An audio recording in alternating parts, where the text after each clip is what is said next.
and welcome ulit sa another episode ng Aling Oday's Kitchen. Gagawa tayo ngayon ng quick and easy strawberry jam recipe.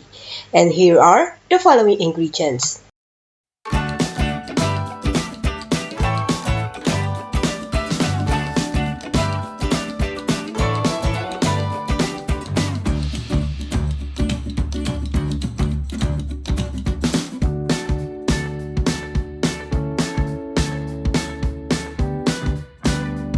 After washing the strawberries, i-cut lang natin ito in small pieces. Let's add lemon and sugar and we'll mix this well. Then we'll leave this for about 30 minutes hanggang sa matunaw yung sugar. Yan, after 30 minutes natunaw na at nagtubig na yung ating strawberry and sugar mixture. Next, tutunawin natin yung jelly powder sa cold water. Make sure na tunaw ito. I use Mr. Gulaman's unflavored jelly. Then, pag ganitong tunaw na, i-add na natin yung boiling water at continue lang natin ang pag-mix.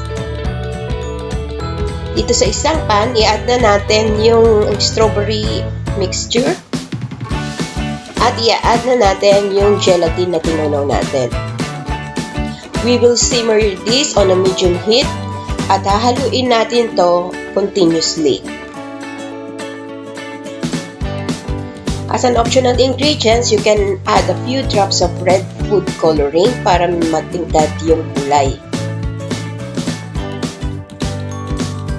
After 30 minutes, medyo thick na yung ating syrup. Kuha lang ako ng tinidor at imamash ko itong strawberries para madurog.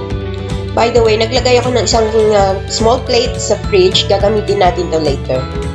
Ayan, after 45 minutes, thick na talaga yung syrup natin. Check natin using yung pinalamig nating plate. Mag-drop lang tayo dito sa cold plate. And then, i-run through lang natin yung finger natin doon sa jam. Pag yung jam nag-stick at hindi na siya nalaglag, pwede na ito. This is just an optional procedure kasi gusto ko yung jam na smooth, medyo smooth. Ilagay ko lang to sa mini chopper at i-run through ko lang for a few seconds para madurog lang ng konti yung strawberries. Transfer lang natin yung jam sa isang jar and let it cool down completely. Ayan, malamig na yung ating jam. Pwede na natin itong i-spread. You can also use this jam sa any dessert that requires jam, like ice cream. There you have it, our quick and easy strawberry jam recipe.